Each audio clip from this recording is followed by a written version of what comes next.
Bien, vamos a empezar a ver ciertas formas que son los virus.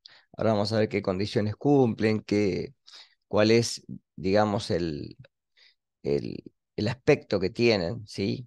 Qué son y qué no son, ¿sí? Fundamentalmente. Bien, comienzo. ¿Se ve el PowerPoint de fondo? Sí. Viendo. Bien, ahí está. Bien, virus.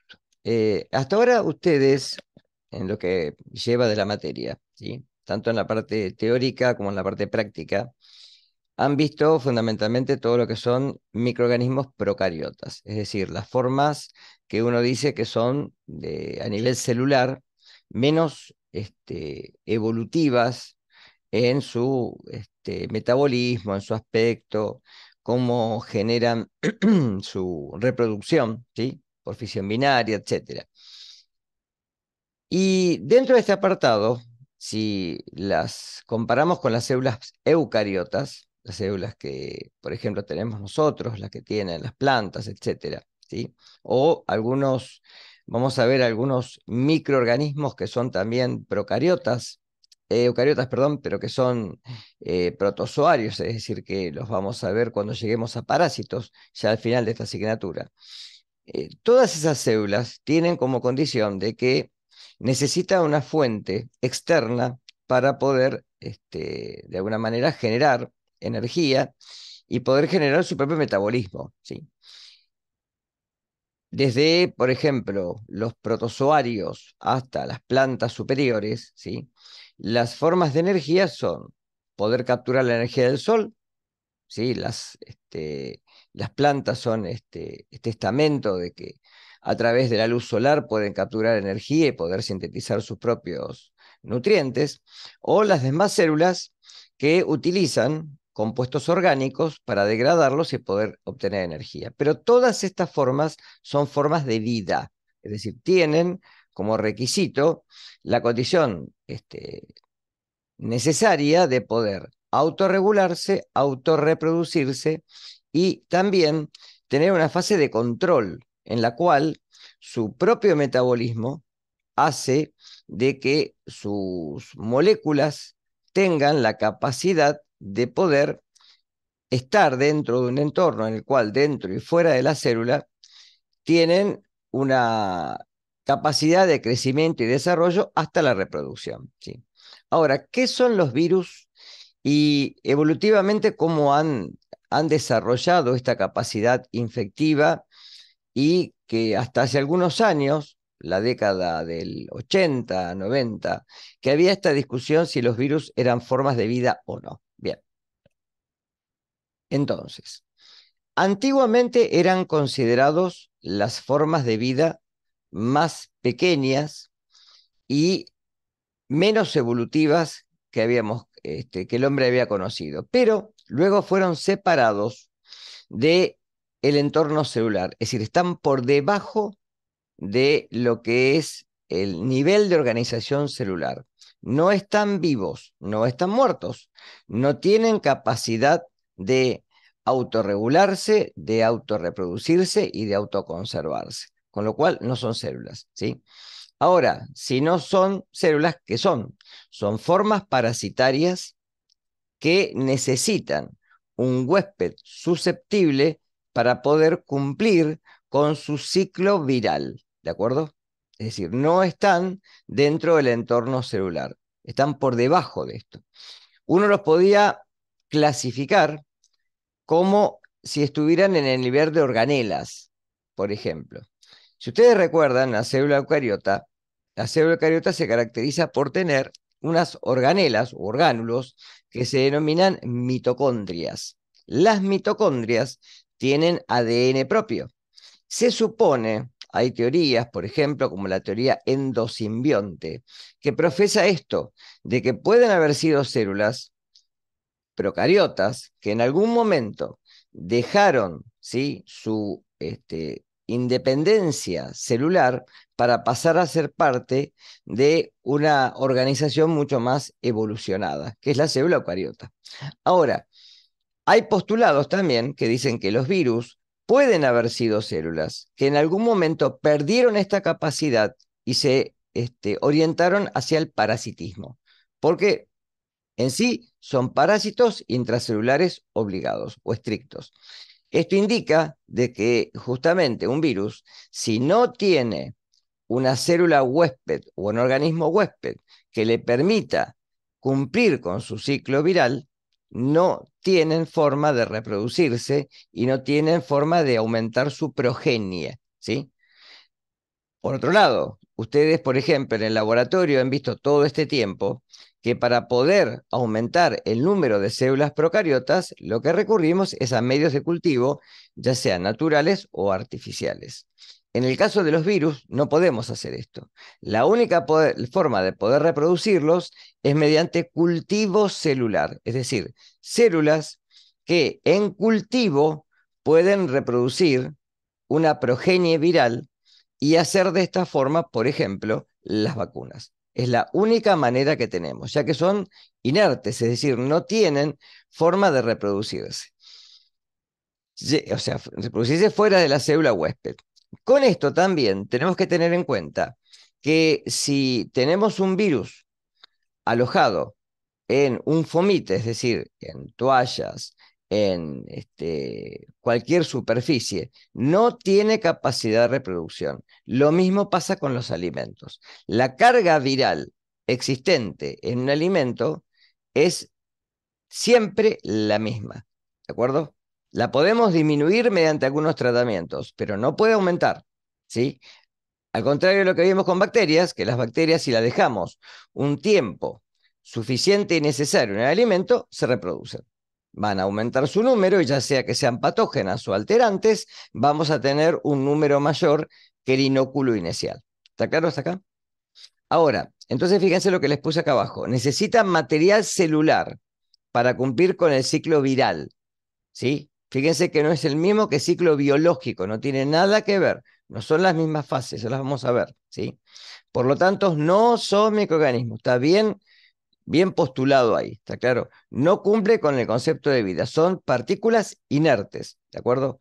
Con una reproducción tipo programa, es decir, que van a cumplir un ciclo viral dependiendo de su patrón genético y dependiendo de la célula huésped y la susceptibilidad del individuo. O sea, acá vuelve otra vez a entrar el pormenor del sistema inmune. ¿Sí? El sistema inmune es el que generalmente nos puede de alguna manera defender de las infecciones virales. ¿Sí?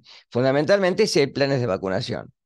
A ver, esto lo vimos en la pandemia que pasamos hace muy poquito tiempo, en el cual hasta que no hubo una vacuna, ¿sí? En el mercado y después comenzamos a inmunizarnos, no solo con la vacuna, sino con la inmunización pasiva, o sea, tipo rebaño, no tuvimos las defensas para poder, ¿sí? Defendernos de esta enfermedad que fue el COVID. ¿Está claro?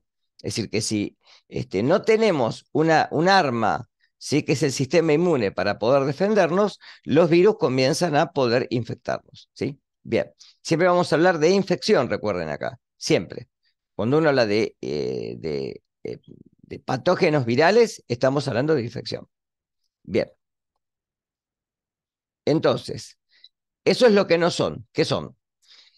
Un virus está formado por un material genético, ya sea de ADN o ARN, es decir, de ácido desoxirribonucleico o de ácido ribonucleico, pero nunca los dos. No hay virus que tengan los dos. Ustedes van a leer por ahí que hay virus que son híbridos, que tienen un lapso en su ciclo viral, en el cual pueden hibridar moléculas de ADN y ARN. Eso es cierto, pero cuando el virus abandona la célula, va a tener su propio ADN. Por ejemplo, eso pasa con los retrovirus, que son virus de ARN, que cuando entran en la célula cambian su material genético por moléculas de ADN de doble cadena, por ejemplo, ¿sí? Como el virus del HIV.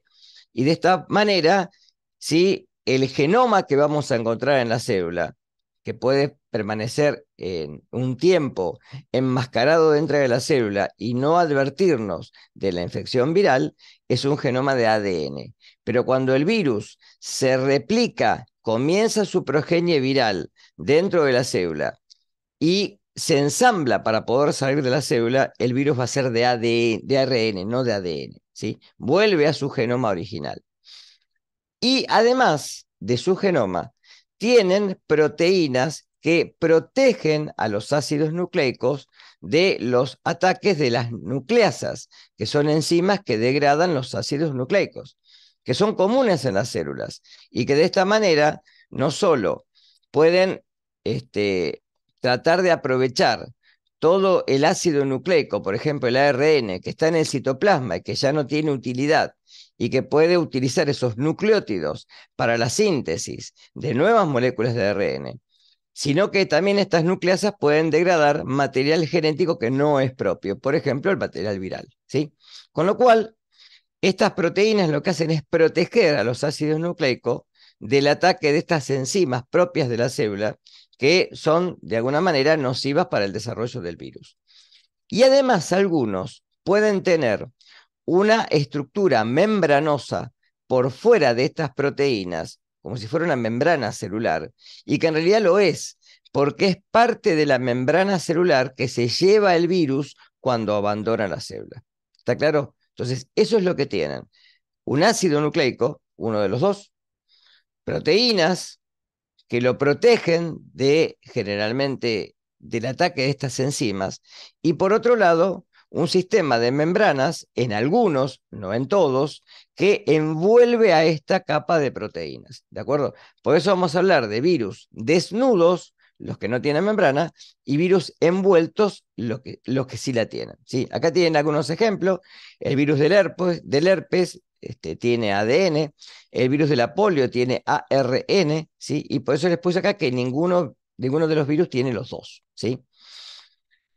Por otro lado, como carecen de un metabolismo propio, utilizan el metabolismo celular para aumentar su carga viral. Siempre que hablemos de número de virus, vamos a hablar de carga viral. Acá no hay recuento de microorganismos, ¿está claro? Acá cambia el concepto. Acá lo que estamos haciendo es poder detectar el número de copias del virus, ¿sí?, dentro de nuestro organismo. A eso lo vamos a llegar carga viral, ¿sí?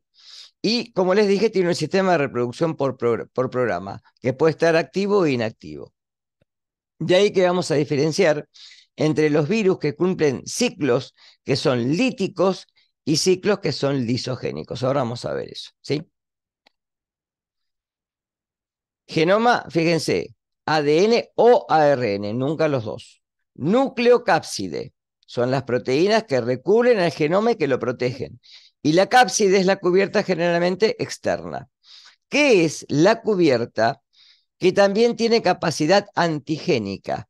Es decir, cuando nosotros recibimos una vacuna, si el virus, por ejemplo, es desnudo, lo que va a tener es parte de estas proteínas inactivas, obviamente, como para que nuestro organismo monte un sistema de respuesta, ¿sí? Esto hace de que cuando en algún momento tengamos una infección de ese tipo o ese genotipo viral, nos vamos a poder defender del mismo gracias a que reconocemos proteínas de la cápside. Esto, por ejemplo, pasa con el virus de la hepatitis B. Ustedes recuerden que todo el personal de salud que atiende digamos, a pacientes tiene que tener obligatoriamente la vacuna para la hepatitis B. ¿Por qué? Porque es una enfermedad infectocontagiosa que se adquiere a través generalmente de heridas, por vía parenteral, etcétera, y que, por ejemplo, si trabajamos con pacientes que puedan tener hepatitis B, podemos tener peligrosidad de contagio. Con lo cual nos van a dar una vacuna que son 3 dosis, y lo que hacemos es tener un sistema de respuesta con anticuerpos contra las proteínas de la cápside viral, ¿sí? Y como dije recién, la membrana es una cubierta que tiene lípidos y proteínas. Dentro de estas proteínas, principalmente, vamos a encontrar proteínas que están sintetizadas a través del metabolismo celular, pero que son propias del virus, que se denominan en conjunto espículas, que son las que utiliza generalmente para poder adherirse a la superficie celular, ¿sí? Con esto fíjense que estamos diciendo que las proteínas virales que codifica el virus cuando de alguna manera se reproduce dentro de la célula, que solamente son glicoproteínas, estas proteínas son las que va a utilizar para poder infectar. Estas proteínas normalmente se adhieren a la superficie celular ante la presencia de receptores específicos de la célula, y es ahí que tenemos la condición de que cuando hablamos de un virus y la infección viral, es un programa de llave cerradura, donde generalmente hay una cierta capacidad de la célula para poder, de alguna manera, permitir la penetración del virus adentro del citoplasma. Fíjense una cosa, yo me acuerdo cuando yo cursé biología, me marcaron mucho que los virus, que es cierto, no cruzan barreras de especie. ¿Qué quiere decir esto? Vamos a ver que hay virus que son virus de células animales, hay virus de células vegetales y hay virus de células bacterianas, que se llaman bacteriófagos. Y es cierto que un virus vegetal no puede infectar a una célula animal y un virus bacteriófago tampoco puede cruzar las barreras de especie. Pero hemos asistido en el escenario a varias de las infecciones que en realidad no violan este concepto, sino lo que están diciendo de que hay virus que son incompletos, que tienen genes de distintas especies y pueden hibridar con genomas de distintos organismos. Por ejemplo, cuando vimos el escenario de la gripe aviar que pasó hace un tiempo, que ahora está en el escenario que se está hablando ahora acá en nuestra ciudad y en toda la Argentina, ¿sí? Toda la costa, ¿sí? Por esto de los lobos marinos. Y hablamos, por ejemplo, que este episodio ya pasó en Oriente, en donde no se permitió la salida, porque son virus aviares que pueden infectar células de mamíferos. Fíjense que son especies distintos. Los mamíferos no tienen nada que ver con las aves a nivel parental. Las aves son, de alguna manera, a nivel evolutivo, ¿sí? Descendientes de los dinosaurios. En cambio, hay otra rama filogenética que terminó con la culminación de la generación de las células que de alguna manera formaron estos organismos que son los mamíferos, que somos nosotros. Pero fíjense que también vimos en el escenario el COVID, esa enfermedad que partió de un SARS, de un virus, que de alguna manera, con genes de murciélago, de una especie también emparentada con nosotros, porque también es un mamífero, pudo llegar al hombre. Es decir, que cruzó una barrera de especie, no a través de distintas especies a nivel celular, pero sí que están muy emparentadas. ¿Está claro esto? Por eso sí o sí, el virus necesita una célula para poder reproducirse, para poder infectar. Si no tiene una célula, no lo va a poder hacer. Es totalmente inerte. De ahí lo que les dije hoy, que necesitamos cultivos celulares para poder aumentar la carga viral y poder desarrollar, por ejemplo, planes de vacunación. ¿Hasta acá estamos? ¿Preguntas? ¿Ninguna, seguro? No, Bien, no. bien. Entonces, fíjense, Profe, yo sí, perdón. decime. Tenía una duda con respecto al ADN y al ARN. Sí. Em, Habías comentado que no podía salir de la célula siendo ADN o entendí mal. No, yo lo que te dije es que no puedes salir con los dos. Dentro de la célula vas a encontrar Ah, que podés encontrar mezclas de los dos ácidos nucleicos, porque un virus de ARN bien, dentro de la célula, ¿sí? Puede multiplicar su ARN y salir como ARN y nunca pasar a ADN, ¿está claro? Que son por ejemplo, sí, el COVID tiene esta condición. Es un virus de ARN de cadena positiva que cuando entra dentro de la célula lo que hace es multiplicar su ARN y luego ensamblarse y salir, ya está. Pero los retrovirus pasan su ARN a moléculas de ADN de doble cadena. Y ok, dentro de la célula, perfecto, este ADN permanece hasta que en algún momento, por programa, el virus comienza a replicarse, a aumentar su número y después sale de la célula, pero como ARN, no como ADN. Esto es lo que dije hoy, ¿está? ¿Se entiende eso? Es decir, perfecto. que nunca vamos a encontrar un virus que tenga Sí, los dos. Dentro de su genoma, ¿sí? Si yo aíslo un virus de una especie cualquiera, nunca voy a encontrar un virus que tenga los dos. Siempre tiene uno solo. ¿Está claro? No como las células que tienen perfecto. siempre los dos. Sí, Todas las células tienen ADN y ARN. Todas las células. Ya sean procariotas, eucariotas, tienen los dos tipos de ácidos nucleicos. Los virus no, tienen uno solo. ¿Está? Fíjense, acá le puse Buenísimo, ejemplos. gracias. No, de nada. Virus que tienen membranas, ¿sí? Los virus que tienen membranas son mucho menos estables que los virus que la tienen. Y lo vimos con el COVID. Porque ¿qué hacíamos para poder de alguna manera, sí, tenernos como forma de precaución? Lavarnos las manos y después enseguida agregar alcohol en gel, que es un agente que como tiene una materia que va a degradar, ¿sí?, lípidos, los alcoholes hacen eso, entonces lo que hace es poder de alguna manera, sí, inactivar al virus y de esta forma evitar la infección, ¿sí? Por otro lado, fíjense que los virus envueltos no pueden atravesar normalmente, ¿sí?, lo que es la barrera digestiva. No pueden pasar por el estómago, por el ambiente hostil del pH ácido del estómago, ¿sí? En cambio, los virus desnudos sí, que son los que vamos a ver en alimentos, ¿sí? Acá les puse algunos ejemplos. El virus del herpes, ¿sí?, el virus de la polio, los papilomavirus, ¿sí?, que son virus de condilomas, ¿sí?, etcétera. Son virus que pueden tener de alguna manera, ¿sí?, que tienen membranas y que son menos estables, ¿sí? Por ejemplo, para la infección del herpes labial, muchas veces, ¿sí?, lo que hacemos es inactivar las ampollas que se forman, ¿sí?, con alcohol. Y esto hace que la membrana del virus se desintegre, con lo cual también retrasa un poco la progenie viral en su reproducción, ¿sí? Bien, acá se los puse que la mayoría de los virus que se transmiten por alimentos son desnudos y de esta forma pueden atravesar la barrera digestiva y poder ser, ¿sí?, de alguna manera, ¿sí?, absorbidos dentro de los enterocitos, penetran la, digamos, la barrera de justamente este lugar que es la barrera digestiva y desde ahí se pueden diseminar por todo el organismo. Hay otros que se reproducen, por ejemplo, en la faringe, el COVID es un ejemplo de ellos, el virus de la polio también, y que tienen dos focos. Un lado es reproducción faríngea, el otro lado es reproducción intestinal, ¿sí?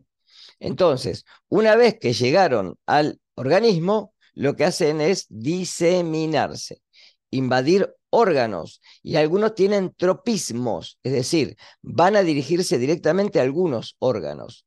Por ejemplo, el virus de la polio, que vamos a ver que se dirige a las células de las astas anteriores de la médula espinal, con lo cual ahí produce su infección, ¿sí? Su infección y su necrosis, muerte celular, ¿sí?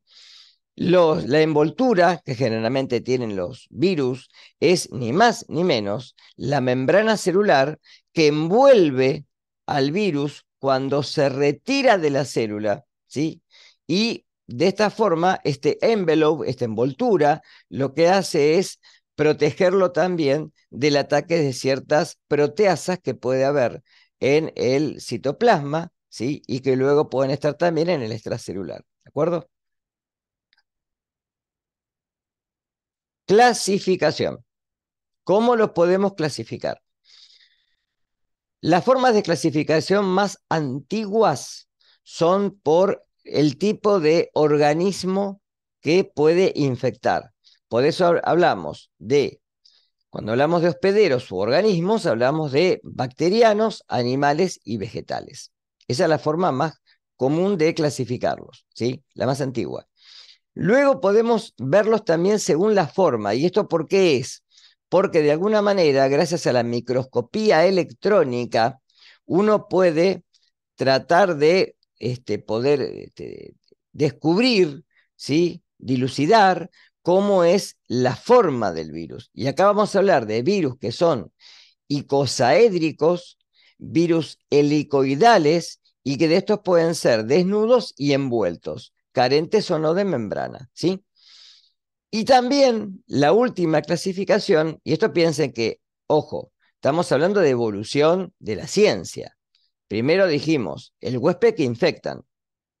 Después dijimos, una vez que llegó la microscopía electrónica, bueno, a ver, ¿cuál es la forma que tienen? A nivel tridimensional, ¿sí? Porque como están a nivel de organelas, piensen que para poder determinar su forma, la única manera es con microscopía electrónica, ¿sí?, de barrido electrónico. Y la última es a través de su genoma. Por eso lo hice a nivel evolutivo y es como está ahí digamos, a nivel de importancia, al revés. ¿Por qué? Como generalmente los métodos científicos van evolucionando y vamos pudiendo tener mucho más material para poder clasificarlos, generalmente arrancamos del más evolucionado y después los vamos metiendo dentro de los otros. ¿Se entiende eso? A nivel taxonómico. Entonces, el tipo de material genético es normalmente el criterio de clasificación actual, que después se completa con los otros dos. ¿De acuerdo?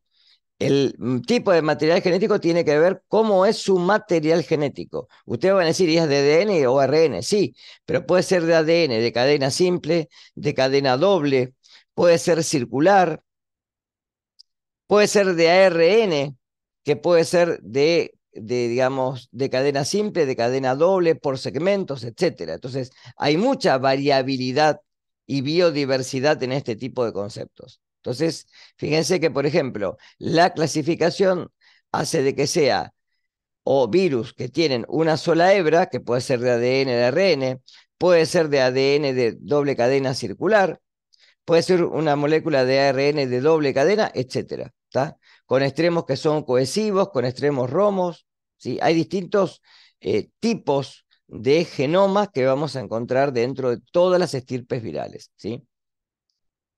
Que esta es la clasificación última, es la de Baltimore, ¿sí? Fíjense, virus de ADN de cadena doble, quiere decir esto, de cadena sencilla. Y acá tienen algunos ejemplos, ¿sí?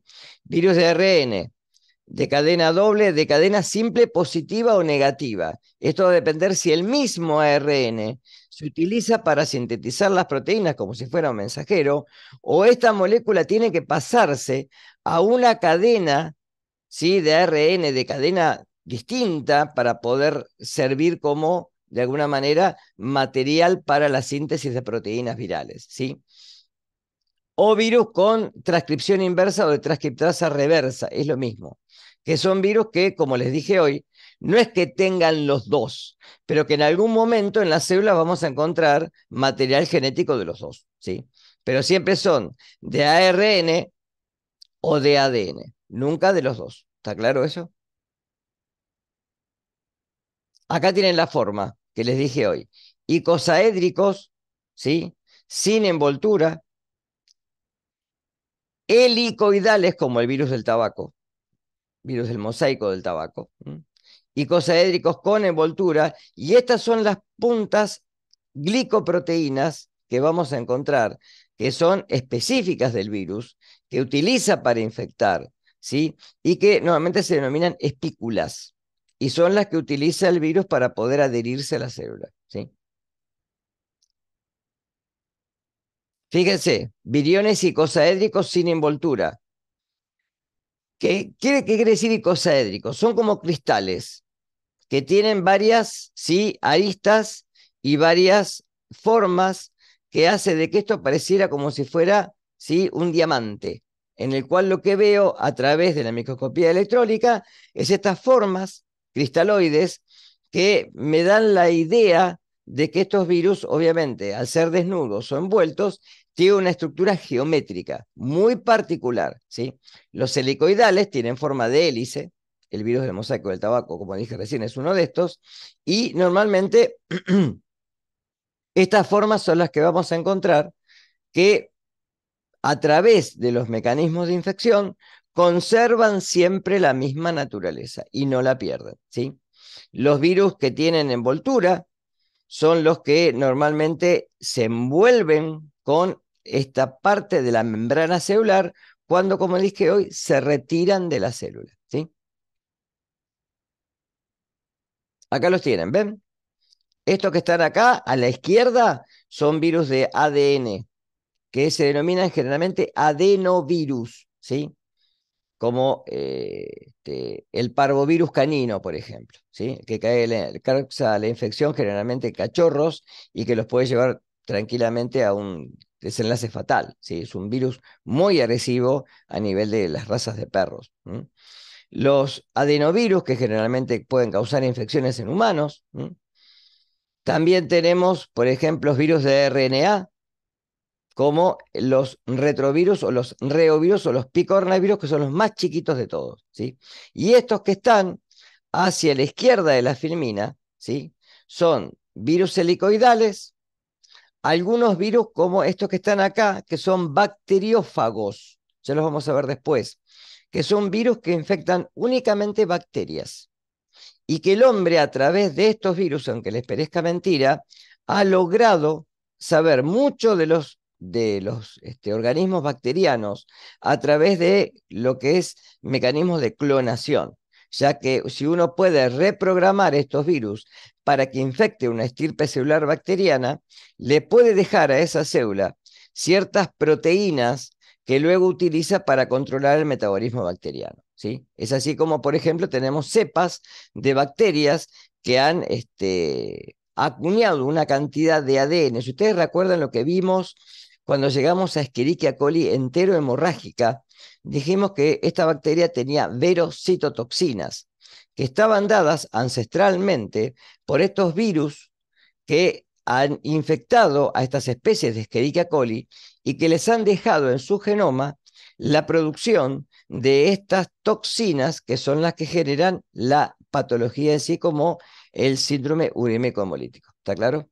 Es decir, que estos virus que infectan bacterias les pueden dejar a estas estirpes ciertos genes que son propios de las estirpes virales y que las bacterias después los conservan como una suerte de mecanismo a través de evolutivo, ¿sí? Ciclo viral.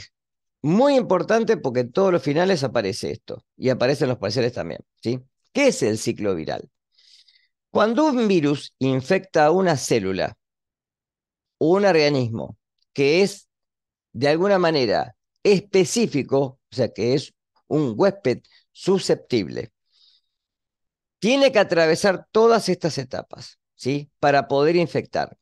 El hombre lo que ha hecho a través de, a ver, para los virus tenemos antivirales o antirretrovirales, fármacos que nos van a, de alguna manera, tratar de proteger de las infecciones virales o las vacunas.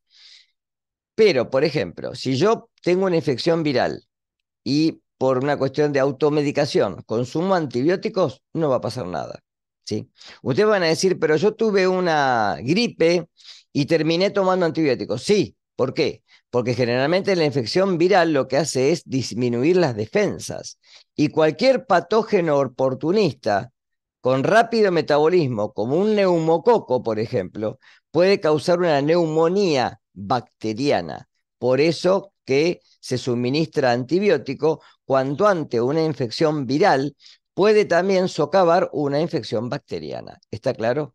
Pero no porque el antibiótico me vaya a hacer nada contra una infección viral. Puede ser concomitante a la infección viral, otra infección, pero no implica que me vaya a servir para poder la infección viral, evitarla. ¿Está claro? Con lo cual, siempre el virus tiene que atravesar todas estas etapas. La primera etapa es la etapa de anclaje o absorción. Fíjense que no es lo mismo que absorción. Absorber es cuando yo tengo un paño y lo pongo arriba de algo que está mojado. Eso es absorber. Se absorbe el líquido. ¿Está claro? Acá se adsorbe, es decir, se va a adherir a la membrana celular. ¿Está claro? O en el caso de las bacterias, a la pared bacteriana, ¿sí? Pero acá hay un proceso por el cual es un mecanismo físico-químico totalmente específico dado por la presencia de receptores celulares. Esto es importante, ¿eh? Es así que fíjense que el virus del HIV, que lo tienen ahí abajo, necesita justamente los receptores y correceptores de las células llamadas linfocitos colaboradores o helpers, o CD4, clon diferencial 4, que son los que el virus, generalmente tanto los CD4 como los CD8, pero principalmente esta población, es la que tiene mayor tropismo y es la que infecta. Por eso generalmente un paciente con HIV va a tener disminuidas sus defensas por muerte, o sea, por necrosis celular de sus células CD4. ¿Está claro? Con lo cual necesita sí o sí la presencia de receptores y correceptores para poder penetrar en la célula. ¿Está claro? Por eso acá les puse Moléculas secretadas por diversas células que dirigen la migración leucocitaria e intervienen en una amplia variedad de procesos fisiológicos e inmunológicos, que son las células CD4, las colaboradoras. Estas las vimos cuando vimos sistema inmune. ¿Estamos? Moléculas ICAM, ¿sí? Que son moléculas de adhesión intracelular. Estas moléculas se encuentran generalmente en la superficie celular y son las que tiene, por ejemplo, los rinovirus, que son los virus del resfriado común. Por eso pueden infectar el tracto respiratorio, ¿sí? Receptores como las de las inmunoglobulinas, y acá tenemos ejemplo el virus de la poliomielitis, ¿sí? Una vez que el virus se logró absorber a la célula, o esa etapa de anclaje, que es totalmente específica y necesaria, va a poder penetrar dentro de la célula.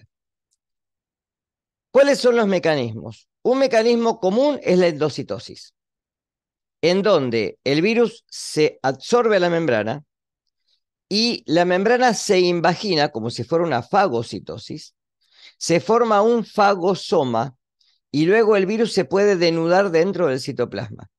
Ejemplos, el virus de la gripe y los adenovirus, ¿sí? Por fusión de membranas, la membrana del virus, recuerden que hay virus que son envueltos, ¿sí? Se va a absorber, se va a fusionar con la membrana citoplasmática y ahí va a poder fusionarse y poder penetrar adentro de la célula. O también por traslocación, en donde el virus se absorbe y atraviesa directamente la membrana, ¿sí? El virus de la polio es uno de estos.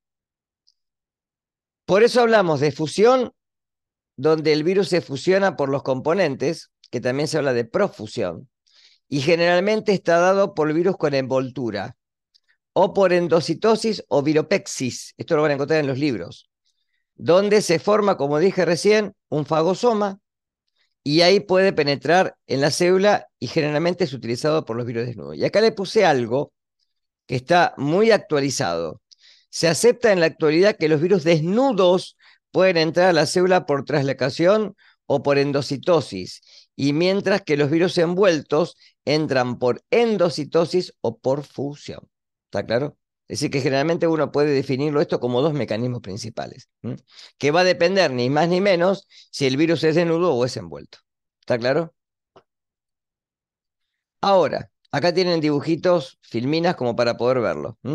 Fusión de membranas, endocitosis o la inserción directamente del ácido nucleico a través de la traslocación. Los tres mecanismos que vimos recién. Ahora, una vez que el virus ya está dentro del citoplasma, es decir, atravesó la membrana, hay varios sistemas a nivel celular que ustedes tienen que recordar cuando vieron la parte de biología celular, como los lisosomas.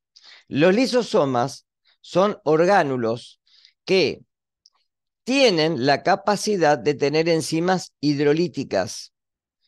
Esto hace que cuando el virus penetró dentro de la célula, por ejemplo, por un fagosoma, y en estos endosomas, el pH generalmente es muy bajo, hay cambios en el pH. Y esto produce la lisis de, generalmente, los sistemas proteicos del virión, del virus. Esto produce la denudación o decapsidación, sacarse la capa del virus. Con lo cual ahora va a quedar el genoma viral libre en el citoplasma. ¿De acuerdo? Entonces, los virus que generalmente quedan dentro de las invaginaciones, hay proteínas como por ejemplo la catrina, que lo que hace es formar un sistema como si fuera una especie de estructura que permite la salida del ácido nucleico a nivel de estos endosomas. O también la lisis, como dije, proteica de los capsómeros de las proteínas que recubren al virus y que también pueden denudar al genoma y quedar libre en el citoplasma, ¿sí? Período de latencia o eclipse, que también lo van a encontrar cuando leen. Y es cuando no hay rastro del virus dentro de la célula. Por eso se habla de latencia o eclipse, en donde una vez que se produce la decapsidación, hasta que comienza el proceso posterior que vamos a ver ahora, donde hay síntesis de proteínas y genoma viral, desaparece todo rastro de virus de la célula, que no implica que no haya infección, implica que la infección se produce en forma latente y que no tenemos rastro del genoma ni de proteínas virales dentro de la célula, pero estos están. Y es así que, bypaseada esta etapa, comienza la cuarta etapa, que es la de replicación y producción de las proteínas virales y el genoma viral. De acá que vamos a hablar de una etapa precoz y tardía, donde se comienzan a reproducir las primeras proteínas, que pueden ser proteínas que se utilizan para la síntesis de, por ejemplo, proteínas propias virales, o también de los capsómeros, es decir, las proteínas que forman la cápside. Estas proteínas se pueden sintetizar como un gran polipéptido que después se cliva en proteínas menores y se ensambla y se forman estas proteínas al final, en la etapa tardía, en la cual, una vez reproducido el genoma viral, viene la etapa posterior, que es la de ensamblaje. Una vez que las proteínas y el genoma viral se ensambla, los virus se comienzan a poder, digamos, diseminar dentro del citoplasma. Obviamente en esta etapa ya está perdido el control metabólico celular, es decir, la célula es únicamente una fábrica de virus, no existe para otra cosa. Esa célula está condenada a la muerte, con lo cual esa célula, o por mecanismo de lisis, o por mecanismos también que pueden ser a través de la, digamos, de la profusión de membranas a través de la célula, esa célula ya está condenada a la muerte. Por eso se habla de efecto citopático, donde encontramos necrosis celular. Recuerden que cuando hablamos de necrosis no es lo mismo que apoptosis. La apoptosis es la muerte celular programada. Implica que la célula tiene un mecanismo, como si fuera un reloj biológico, que en sí lo es, en la cual llega un momento en que la célula se autodestruye. Por eso se habla de autofagia. En cambio, la necrosis es la muerte celular por otro agente, que no es la muerte celular programada, por ejemplo, por un virus, ¿sí? Entonces, el virus se puede ir o por lisis o por protusión. Lisis es cuando la célula, ya cargada, repleta de virus, se lisa, se autolisa, y los virus se liberan en el entorno celular y están listos para infectar otras células, ¿sí?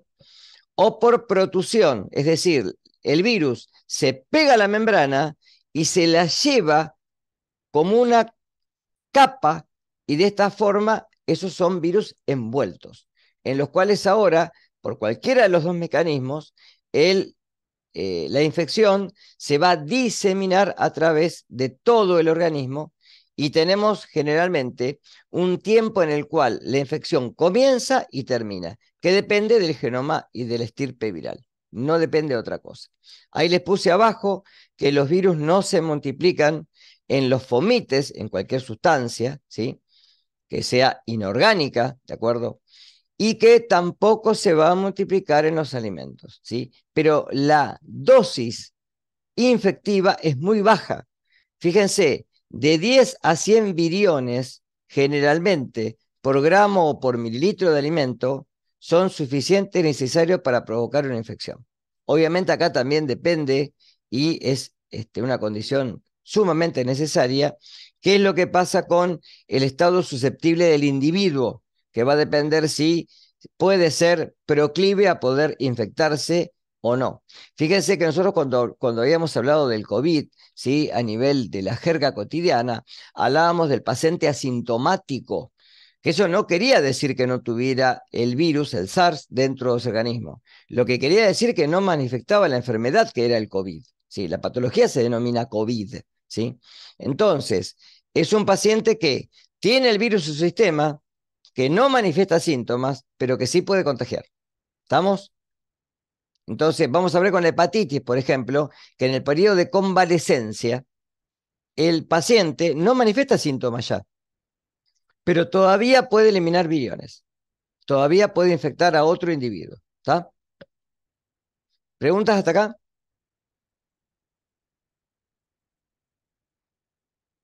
¿Ninguna? ¿Qué es el periodo de convalecencia? Periodo de convalecencia es cuando vos ya pasaste el periodo agudo.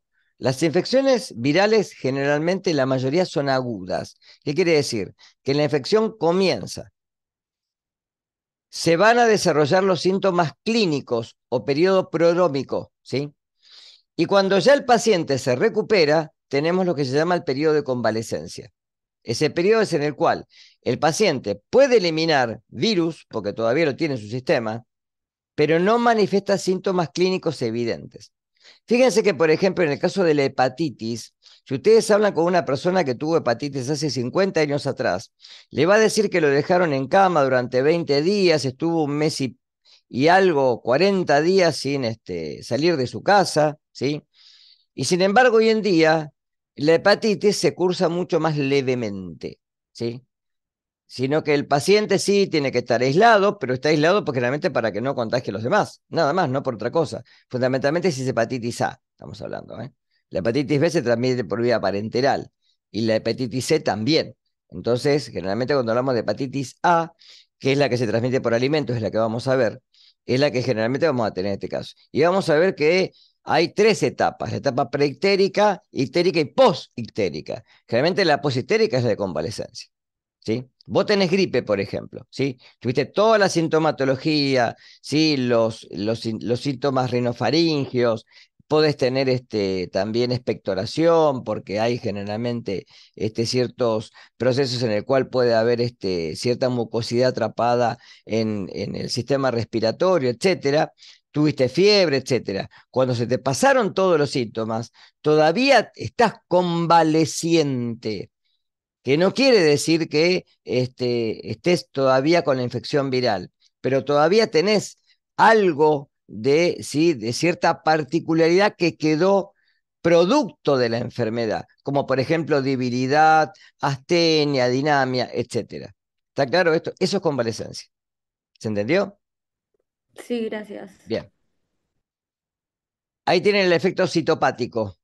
Estos son cultivos celulares, células Vero, ¿sí? En el cual tenemos células no infectadas y miren las células infectadas, donde se ve perfectamente la lisis celular.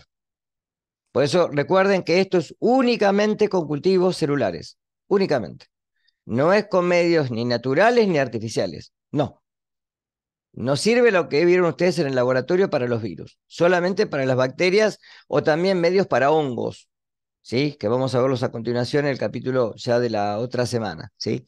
Pero no para justamente los virus, ¿sí? Bien. Transformación celular, muy importante, ¿sí? Porque hay virus que pueden provocar lo que se llama transformación celular. ¿Qué quiere decir transformación celular? A ver, nosotros en nuestras células tenemos dentro del genoma una serie de genes que se denominan protooncogenes. Todo esto no está escrito ahí. ¿Qué son los protooncogenes? Son genes que se ocupan de la supresión de tumores, evitan que tengamos tumores. Todos los seres humanos y los animales y los vegetales tienen ciertas fallas en el ciclo celular, que se pueden dar por generalmente el impacto medioambiental. La vez pasada estaba leyendo un libro y me llamó la atención un párrafo muy chiquito, pero muy interesante, que decía que los genes son el arma cargada, el medio ambiente es el gatillo. Muy interesante esa frase, porque en realidad nosotros no padecemos tumores porque tenemos, ¿sí?, genes que evitan esto, porque el impacto medioambiental es muy importante. ¿Está claro? Hay muchas sustancias que son cancerígenas y que, sin embargo, en la mayoría de nosotros no desarrollamos tumores, ¿sí? Con lo cual, el medio ambiente condiciona generalmente para esto. Estos protooncogenes, que tienen una secuencia conservada dentro del genoma, si en algún momento un virus como el de este tipo, el virus del papiloma humano o HPV, se inserta dentro o puede interrumpir la secuencia genética de los protooncogenes, se transforman en lo que se dice en la literatura en oncogenes, en donde ahora la célula pierde el control del ciclo celular. ¿Qué quiere decir que pierda el control? Ustedes recuerden que el ciclo celular tiene una fase que es la interfase. Dentro del periodo de mitosis, o sea, regeneración celular, ¿sí? Estamos hablando, el proceso por el cual nosotros crecemos, nos diferenciamos, etcétera, ¿está? Nuestras células tienen, entre todas estas herramientas, lo que es inhibición por contacto. Cuando una célula se reproduce por una cuestión de potencial de membrana, si esta célula o otra célula vecina, no se sigue reproduciendo. Se frena el ciclo celular en la etapa G1 de GAP. Hay un freno en las proteínas que se llaman ciclinas, que se mantienen en baja concentración. Cuando una célula decide dividirse, cuando justamente aumenta la concentración de ciclinas, y esto impacta sobre el genoma y las células se comienzan a reproducir. Estos virus tienen la particularidad de insertarse, es decir, transformar una célula normal en una célula tumoral. De ahí que estos virus pueden desarrollar cáncer de cuello de útero o cáncer uterino, que generalmente lleva a la paciente, generalmente a la extirpación de muchas veces todo el sistema reproductor, todo el útero y aledaños, y de alguna manera también después someterse a quimio y a radioterapia. ¿Está claro esto? Por eso producen transformación. Es un ejemplo, no es el único, ojo, no es el único, es un ejemplo. Pero los virus pueden transformar. ¿Estamos? Efecto necrótico, ya lo mencioné recién. Distinto a la apoptosis, a la muerte celular programada. Distinto. Donde el virus, una vez que infecta la célula, la puede lisar. También está la otra contracara, que la célula se lisa no por acción directa del virus, sino por acción del sistema inmune. Si ustedes recuerdan en un momento de la asignatura, vimos como repaso las células citotóxicas, los linfocitos CD8, pariente de los CD4, activados por estos, en los cuales cuando una célula está infectada, las células citotóxicas descargan su arsenal para poder lisarla. Eso lo vamos a ver en hepatitis A. ¿Está claro hasta acá? Y ahí tiene una filmina que resume el ciclo viral. ¿De acuerdo? La etapa de fijación, absorción, penetración, decapsidación, la etapa de latencia y después tenemos la etapa de replicación y la de ensamblaje, en donde fíjense que pueden salir por lisis o liberación o por yemación y liberación a través de membrana. Cualquiera de los dos. Estas proteínas que ven acá, estos cositos que ven acá son las espículas que yo les dije hoy. Yo tengo una Sí, duda. decime. ¿Los protooncogenes entonces Son genes hacen que normales, no, son genes normales. y hacen que no haya la inhibición por contacto? No, ¿Sería? la célula se inhibe de su reproducción por potenciales de membranas circundantes, ¿está claro? Que depende obviamente del tipo de tejido, ¿sí? Ahora, en este caso, las ciclinas se van a mantener en baja concentración. Los que mantienen de alguna manera frenado el ciclo celular son los protooncogenes en sí, que Ah, producen bien. de alguna manera una baja concentración de ciclinas. Cuando las ciclinas aumentan, ¿aumentan por qué? Porque hay un mensaje, porque, a ver, ¿por qué una célula se reproduce? Vamos a empezar por ahí. ¿Por qué una célula decide reproducirse? Por ejemplo, vos te cortaste, ¿sí? tejido epitelial, tejido de revestimiento, tejido continuo, sin matriz extracelular, etcétera, ¿sí? ¿Por qué cicatrizó el tejido? Porque hay proteínas que van a estar en el lugar de la cicatrización, si es que no se infecta, obviamente, ¿no? En las cuales estas proteínas lo que hacen es poder disparar ciertos efectores químicos que lo que hacen es inducir a las células a que se empiecen a reproducir, que aumenten su número y que produzcan la cicatrización. Luego después hay colagenasas, enzimas, que van a eliminar el tejido que puede haber quedado dañado y eso termina de hacer la cicatrización. ¿Qué es lo que hacen las cremas, chicos? Las cremas que utilizan para ustedes, por ejemplo, regenerar tejido, todas tienen colagenasa, ¿sí? Que lo que agrega de alguna manera es un factor externo al factor natural del organismo y produce una mejor cicatrización. Eso, la vitamina A, etcétera, todo esto produce que de alguna manera la célula se regenere. Ahora, si la célula no tiene este freno, ¿qué hace? Se comienza a reproducir. Y se reproduce, y se reproduce, y se reproduce, y no frena, no tiene control, pierde el control celular, y ahí se forma un tumor. El tumor puede ser benigno o maligno, ¿de qué depende? De si está capsulado o no. Si el tumor no está revestido, ¿sí? Es un tumor maligno. ¿Por qué? Porque pueden escaparse células y hacer metástasis. Un angioma, por ejemplo, es un tumor benigno. Un sarcoma es un tumor maligno. ¿Está claro esto? ¿Se entiende? ¿Sí? Sí, gracias. Bien. Acá lo que tienen, por ejemplo, es cómo se van desarrollando los eventos y la cantidad que podemos encontrar. Unidades, fíjense, ¿sí? Infecciosa, es decir, virus o carga viral, por célula productiva.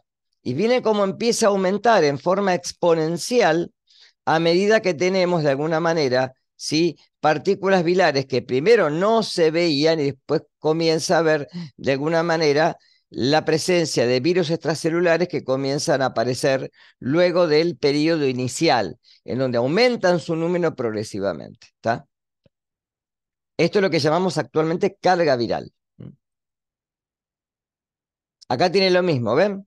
Dependiendo del genoma, el genoma está dividido, es un ejemplo esto obviamente, ¿no? En proteínas tempranas, replicación del ácido nucleico, proteínas de la cápside y las proteínas que se encargan del ensamblaje y liberación. ¿Mm? Los virus tienen un genoma que es bastante completo y que tiene todas las estrategias para la infección viral. ¿Mm?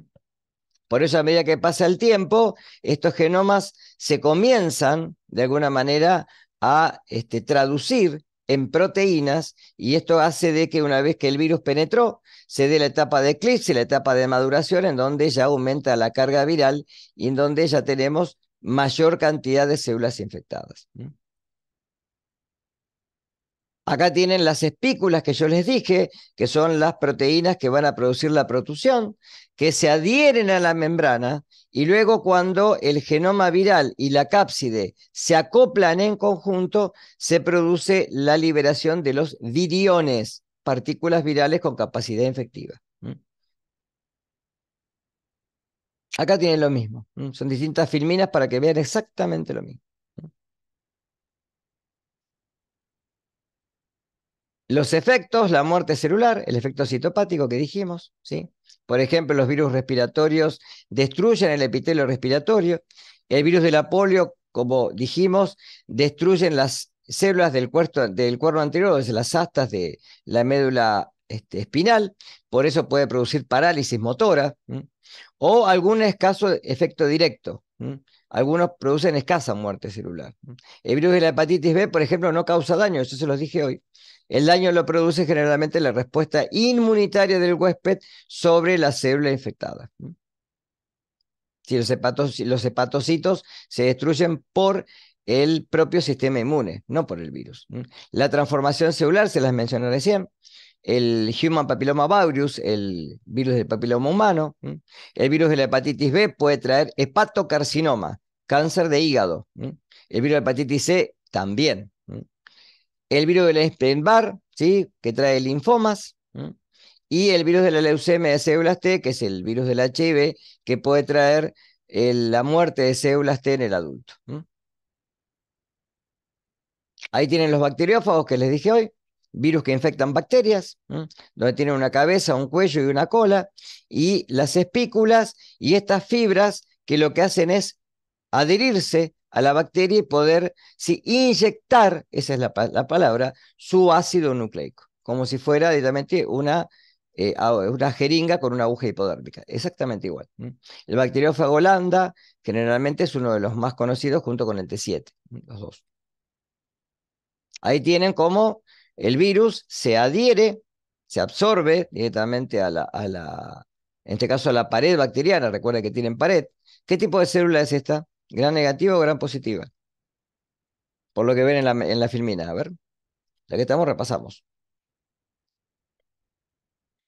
Negativa, por el Gran negativa, lipopolisacárido. gran negativa. ¿Está claro? Tiene la membrana interna, la membrana externa y la pared, ¿sí?, de péptidoglicano en el centro. Y fíjense que con el virus tiene estas etapas en donde llegó a las células, se absorbió.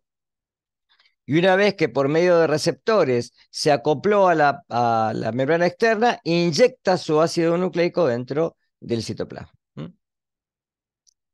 Ahí tiene una microfotografía, que esto es obviamente con material radioactivo, ¿no? Donde vemos cómo la progenie viral se libera de la célula por lisis.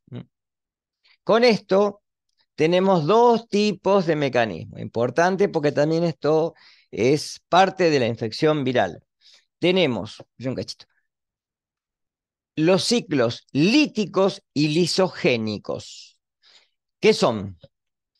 Un ciclo lisogénico es el cual el virus, una vez que penetró en la célula, se mantiene en forma latente.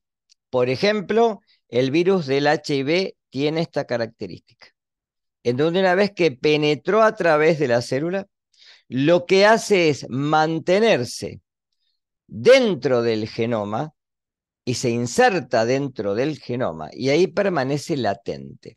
Pues es una patología que puede llevar muchos años hasta que causa esta enfermedad que se denomina HIV, que es una SIDA, perdón.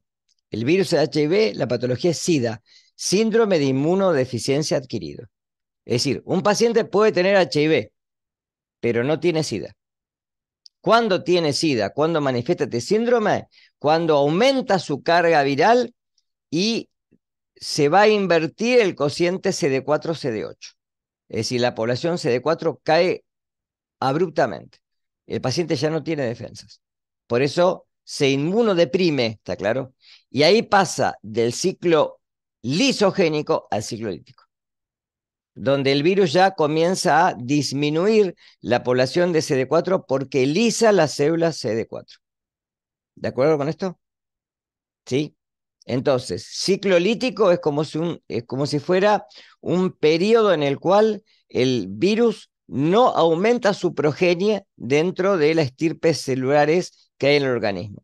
Cuando pasa al ciclo lítico es cuando lisa las células, cuando pasó de un ciclo al otro. ¿De acuerdo? Hay una inducción generalmente que está dada por programa. Virus que infectan animales, el ejemplo clásico es el virus del HIV, ¿sí?, que provoca SIDA. Acá tienen cómo es para ver un virus. Esto no se transmite por alimentos, ojo, no se transmite por alimentos, ¿sí?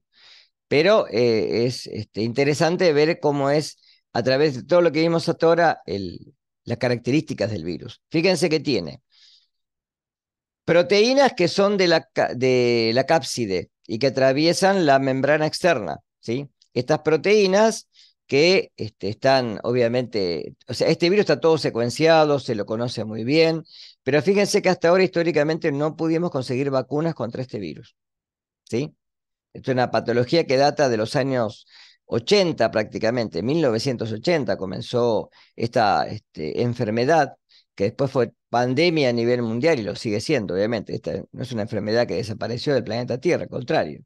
Eh, no hay mucha propaganda a nivel de, digamos, lo que serían los procesos de infección, pero hay HIV, ojo. Ojo con esto, el virus está, no es que desapareció.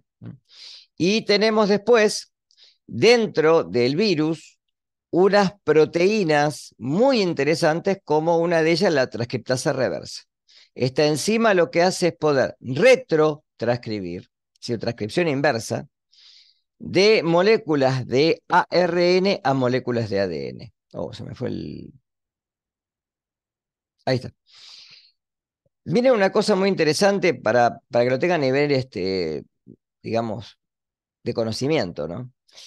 Eh, Antes de la aparición de estos virus en el escenario, ¿sí? O por lo menos de que el hombre aprendiera a poder ver cómo estos virus hacían su infección, no solo el virus del HIV, sino virus de las mismas características, ¿sí? Retrovirus. Había que sigue siendo obviamente, un dogma, que es el dogma central de la biología molecular. ¿Qué decía este dogma? Que a través de las moléculas de ADN, estas moléculas se transcribían a moléculas de ARN y dichas moléculas se traducían en proteínas, es decir, una secuencia lineal. Del ADN, el ARN en la proteína. ¿Sí? Bárbaro. Y como corolario que el ADN era la única molécula que se podía autorreplicar a sí misma, la única, ¿sí?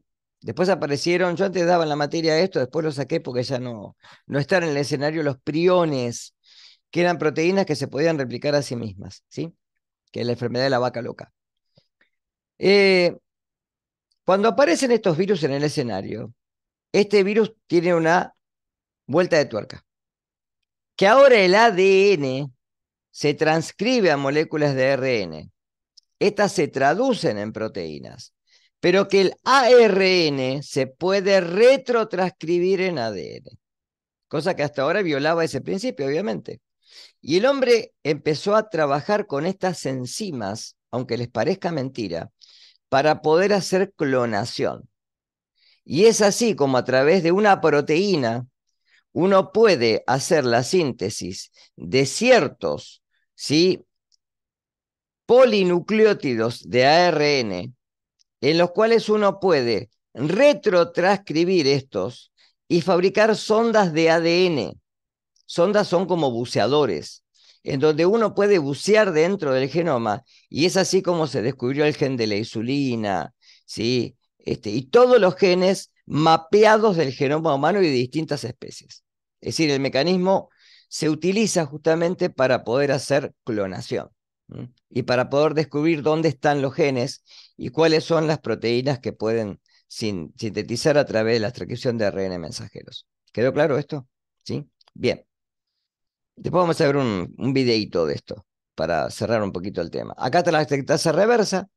Es una enzima que tiene la capacidad de, mediante un molde de ARN, poder hacer una cadena de ADN de cadena simple y luego hacer un loop, y esta la hace de cadena doble. Después corta ese extremo y hay otra enzima, una proteína, una integrasa, que integra este ADN dentro del genoma del huésped. ¿Quedó claro?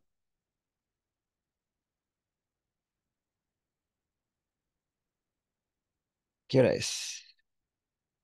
Bueno, doy polio y lo que me queda lo doy la semana que viene. Creo. Vamos a ver. Virus de la poliomielitis. Es una patología que prácticamente ya tendría que haber desaparecido del planeta Tierra, ¿sí? Como desapareció, por ejemplo, la viruela. Nosotros podemos tener varicela, pero no viruela. ¿Sí? Todos estamos vacunados contra la viruela, ¿sí? Y es una enfermedad que prácticamente está erradicada del planeta. No hay viruela en todo el planeta. A ver, ustedes recuerden que esto está dado gracias a las vacunas. El hombre ha aprendido a frenar las infecciones virales gracias a los planes de vacunación. Y mantiene en laboratorios en todo el mundo, y finalmente en el CDC, en el Centro de Controles de Enfermedades, en Atlanta, en Estados Unidos, como reservorio. Han visto las películas, seguramente, en el cual se mantiene criogeniado cepas virales que pueden ser letales, como el virus, por ejemplo, de la viruela. ¿Está claro? Con lo cual estos virus, en los cuales se ha conseguido una vacuna, es decir, un fármaco que logre una respuesta inmune dentro del organismo, que sea efectiva y duradera en el tiempo, ¿sí? Tal vez ha fallado porque fallan los planes de vacunación, no porque falle la vacuna. ¿Está claro? La vacuna que se utiliza actualmente es la Sabin oral, las gotitas que le dan al bebé, que hay varias dosis y que esto produce la correcta inmunización del infante y luego, obviamente, ¿sí? La eliminación de la peligrosidad de esta patología. ¿Sí? Y digo peligrosidad porque es una patología que produce parálisis motora. Bien. La familia del virus es la familia Picornaviridae. Vieron como vimos familias en bacterias, acá también es todo taxonomía esto, chicos. ¿Sí? El género es enterovirus y son poliovirus. Son virus muy chiquititos, de 20 a 30 nanómetros. Nanómetros, recuerden que es 1 por 10 a la menos 9 metros. Es decir, están al nivel de las organelas u orgánulos. ¿Sí? Son de cadena sencilla y se replican dentro del citoplasma celular. Es decir, no llegan nunca al núcleo. ¿Sí? No tienen generalmente, ¿sí? La etapa en la cual tienen que atravesar la membrana nuclear, como por ejemplo los adenovirus. ¿Sí? Son virus desnudos, no tienen envoltura, y se transmiten por contacto de materia fecal humana, no de animales. ¿Está claro? No hay cruce de barra de especie acá. Es decir, que la contaminación está dada generalmente por falta de higiene, en donde a través de los alimentos, utensilios, el agua no potable, agua que puede estar contaminada con la napa freática, con, digamos, desperdicios, desechos de materia fecal humana, es que de alguna manera este virus puede llegar por fecalismo, ¿sí? Directamente a nuestro organismo. ¿Está claro? Normalmente la afección es de infantes, ¿sí? Es decir, esto produce generalmente un cuadro que, dependiendo de la magnitud del cuadro, puede llegar hasta una parálisis de los miembros inferiores, ¿sí? Parálisis motora, es decir, esto es de por vida, es una enfermedad crónica, no es aguda, ¿está claro? Con lo cual, el paciente sufre parálisis y no tiene reversión, porque hay destrucción de células nerviosas a nivel medular. Entonces, fíjense, ahí les puse, afecta a menores de 5 años y el mayor riesgo lo vamos a tener en menores de 2. ¿Dónde se da esto? Generalmente cuando fallan los planes de vacunación. Vuelvo a insistir en esto. Por eso ustedes como agentes de salud tienen que promulgar fundamentalmente, ¿sí? La enseñanza de que los planes de vacunación tienen que ser dados porque si no hay problemas a nivel patológico en los individuos. ¿Sí? Las vacunas son para eso, chicos, a través de mecanismos en el cual si el virus puede llegar al sistema digestivo, va a tener dos puntos en los cuales se produce una gran replicación. ¿Sí? Una vez que se ingiere, como dije hoy, a través de la invasión del tejido linfoide, fundamentalmente de toda la faringe, hay una primer replicación y ahí hay dos caminos. Algunos van a atravesar el sistema digestivo y llegan a la parte baja, al intestino, ¿sí? Y otros pasan directamente por el tejido linfoide a la circulación, donde se habla de viremia primaria o primer viremia, que es la primer diseminación del organismo. A través del intestino, una vez que atraviesan la placa de Peyer, se da la segunda viremia a través de los ganglios linfáticos, y es de acá que se diseminan por un doble, ¿sí? Sistema de replicación, en el cual una vez que alcanza la circulación general, van a tener tropismo por el sistema nervioso central. Tropismo quiere decir predilección, favoritismo o lugar de llegada o células huéspedes mayoritarias en las cuales el virus va a, ¿sí? Poder penetrar. Es así que el resultado es la replicación de la diseminación del organismo por todo, de los virus por todo el organismo. Tienen preferencia, como dije recién, por el sistema nervioso central. Y una vez que alcanzan las neuronas de la médula producen necrosis, en donde generalmente se ve cromatolisis a nivel de un, digamos, un extendido de tejido, y esto acompaña todo un proceso inflamatorio, en el cual generalmente hay etapas en las cuales tenemos una poliomielitis menor, que es un cuadro generalmente que se da de 3 a 5 días, como dije recién, un cuadro faríngeo que da febrícula, que recuerden que es el punto, ¿sí?, de la temperatura corporal de hasta 37,5 grados centígrados. Generalmente hay anorexia, hay malestar general, hay dolor en la faringe que se denomina odinofagia, en donde a veces hay dificultad en la deglución, ¿sí? Y si esto se va y pasea, hay una poliomielitis que se denomina mayor, ¿sí? Que esto va a depender obviamente del sistema inmune. Por eso insisto en el plan de vacunación, ¿de acuerdo? Con lo cual hay formas que pueden ser no paralíticas y no paralíticas. La forma no paralítica empieza a cursar, obviamente con aumento de la temperatura, con fiebre. Puede haber dolor de cabeza, cefalea, dolores musculares, mialgias, parestesias o hiperparestesia, es decir, parálisis, ¿sí? Puede haber hiporexia, puede haber náuseas, puede haber acompañado con vómitos, diarrea, etcétera, pero hay reflejos conservados, ¿sí? Si el paciente pasa esta etapa, se puede recuperar de 3 a 10 días. Y la forma paralítica es igual que la anterior, pero acá generalmente hay mayor dolor muscular. Puede haber ansiedad, puede haber excitabilidad, y acá hay pérdida o disminución de los reflejos. Y esto causa directamente parálisis. Y recuerden que este periodo no se puede volver para atrás, ¿sí? La enfermedad acá es de por vida, no hay reversión. Hasta ahora, por lo menos, hasta que no consigamos cultivos de tejidos neuronales, no tenemos reversión, ¿sí? Estamos cerca de eso, no estamos tan lejos. Estuve leyendo un artículo el otro día que hay ya en animales, por ejemplo, ¿sí? Hay proyectos en los cuales se puede recuperar tejido nervioso por cultivo celular, ¿sí? Pero todavía son proyectos, todavía no hay nada dado, ¿sí? Y tenemos la otra cara, que es la poliomielitis vulvar, muy rara, pero que a veces se puede dar con signos que son bien encefálicos, ¿sí? Puede haber agitación, delirio, puede haber parálisis del paladar blando, ¿sí? Puede haber generalmente dificultad del habla por inflamación de las cuerdas vocales, ¿sí? Puede haber secreciones a nivel orofaringio y también dificultad al deglutir. Y como complicaciones puede haber insuficiencia respiratoria, porque recuerden que acá está muy afectado el sistema nervioso central. Puede haber aumento de la presión arterial, puede haber dificultades cardíacas como arritmias, y puede haber directamente un colapso respiratorio o un choque sistémico, y el paciente puede llegar a la muerte en casos fatales, ¿sí? Ahí se los puse abajo y es muy importante. Como forma de prevención, la vacuna Sabin. La vacuna que se daba antes, que ustedes van a leer en los libros, vacuna Salk, que dice vacuna a virus muerto. ¿Por qué?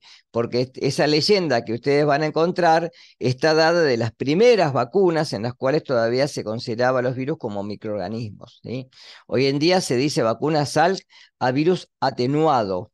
Ahí está aclarado abajo, ¿está claro? No es virus muerto, es virus atenuado. Son virus tratados con formalina, con un agente que lo que hace es tratar de disminuir la capacidad viral. Aclaro una cosa desde ahora. ¿Cómo se logra una vacuna para un virus? El virus ya tiene un efecto de programa de replicación celular. Lo que se hace es pasaje celular. Por eso que se tarda tanto en hacer una vacuna. ¿Qué es pasaje celular? Se hace una siembra de la progenie viral, y luego eso se pasa a otro cultivo celular y a otro y a otro y a otro.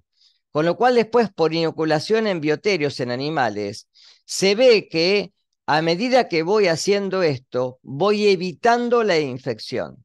Con lo cual la vacuna que llega a nosotros nos puede producir cierta sintomatología, porque estamos recibiendo, por ejemplo, con la vacuna de la gripe, ¿sí?, una cepa atenuada del virus de la gripe, pero no nos va a producir la enfermedad. Usted van a preguntar, entonces, ¿para qué me vacuno si estoy recibiendo el virus? Porque lo que estoy haciendo es un montaje del sistema inmune que va a prevenir de alguna manera que si tengo la infección sea tan grave que una infección secundaria, como una neumonía bacteriana, pueda ser, ¿sí?, oportunista y poder llevarme a una neumonía que sí me puede llevar a la muerte. ¿Está claro esto? Habrán escuchado, chicos, Guerra Cotidiana, que dicen, sí, la vacuna del COVID tiene un chip que el día de mañana activado va a ser... No, es todo mentira. No existe eso. O sea, eso no existe. Es todo Jerga Cotidiana que han escuchado y es todo mentira. ¿Sí? Eso como la Tierra que es plana. Olvídense de eso. ¿Sí? Las vacunas que se hacen para los virus se pueden hacer o con fragmentos de cápsides virales que lo que hacen es también, como si yo tengo una proteína, la cual la reconozco y le formo una respuesta inmune, forma anticuerpos, después tengo anticuerpos contra, ¿sí?, la cápside o el core, habrán escuchado, de la hepatitis B. ¿Está claro? Por eso frena la infección. Pero las vacunas son necesarias, ¿sí? Tenemos que vacunarnos. Es la única forma de poder evitar procesos patológicos que pueden ser muy graves, ¿está? El tema es para dónde no tenemos vacunas, como por ejemplo para el virus del HIV. Ahí hay otros mecanismos de prevención que no es la vacunación. ¿Está claro? ¿Se entendió hasta acá? ¿Quedó? Ahí lo tienen los enterovirus. Esto es una microfotografía electrónica, ¿sí? Por microscopio de barrido electrónico, que no es el microscopio común, no es el óptico, ¿eh? Acá trabaja con un barrido, no me quiero meter en física, pero el microscopio de barrido electrónico trabaja con un haz de electrones que incide sobre la muestra, ¿sí? ¿Qué es lo que produce esto? Produce electrones secundarios, es decir, electrones que provienen de la muestra, electrones retrodispersados, o sea, los que chocan rebotan, y rayos X. Estos tres sistemas forman una imagen tridimensional por capas, que lo que hace es poder vislumbrar, por eso dice barrido, ¿sí? Vislumbrar cuál es la topografía, en este caso, de cuál es la forma y el aspecto que puede llegar a tener un virus. ¿Estamos? Ahí los tienen, fíjense, 3.500 veces, 350.000 veces magnificado. ¿Cuánto es el aumento de microscopio que ustedes ven para bacterias, chicos, o para células? Si los ven en inmersión, ¿cuánto es el aumento? 100. ¿Eh? 100. No, como 100. El aumento, no dije el objetivo, el aumento. ¿Cómo calculamos el aumento? Recién rindieron la parte práctica, chicos. Valor del ocular por valor del objetivo. Si el ocular es de 10, que la mayoría son estándar, son de 10, y el objetivo es de 100, el aumento es 1000 veces, 1000 por. Esto es 350.000 por. ¿Ven la diferencia? Por eso no es lo mismo que el microscopio óptico, el de barrido electrónico.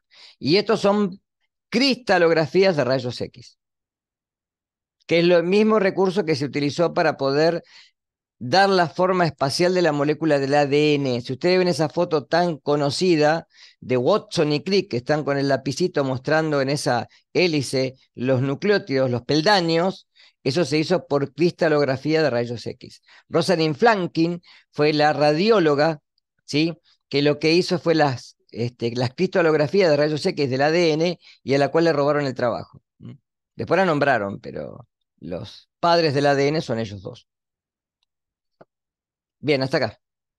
Ya la semana que viene termino con esto, ¿sí? Y seguimos. Porque si no los voy a cansar y no están tan acostumbrados. Ya tuvieron un recreo bastante importante. Bien, ¿algo para preguntar? ¿Algo para acotar? Recuerden que esta clase que doy yo hoy es la clase semanal. Yo el viernes no estoy, para la comisión 1 es esto, ¿no? Y el viernes van a tener con la profesora Leyes, con Verónica, ¿m? Criterios de calidad y inocuidad. O sea que esta semana tienen que ver las dos clases. Esta y la otra, las dos. Eso va a complementar, ¿tá? Y yo después a fin de cursada voy a dar algunos pormenores de diagnóstico microbiológico que no vieron en el laboratorio, que son complemento de lo que se hace hoy en día para poder hacer diagnóstico de enfermedades infecciosas o infectocontagiosas, que es lo mismo. Bien, si no tienen preguntas, coloquen el presente en el chat y nos vemos la semana que viene a las 10 de la mañana, ¿sí? Por este canal, ¿sí? Dale, gracias, profe. Nos vemos. Hasta luego. Chicos.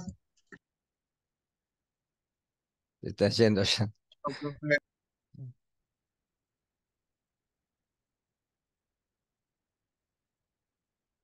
Poner...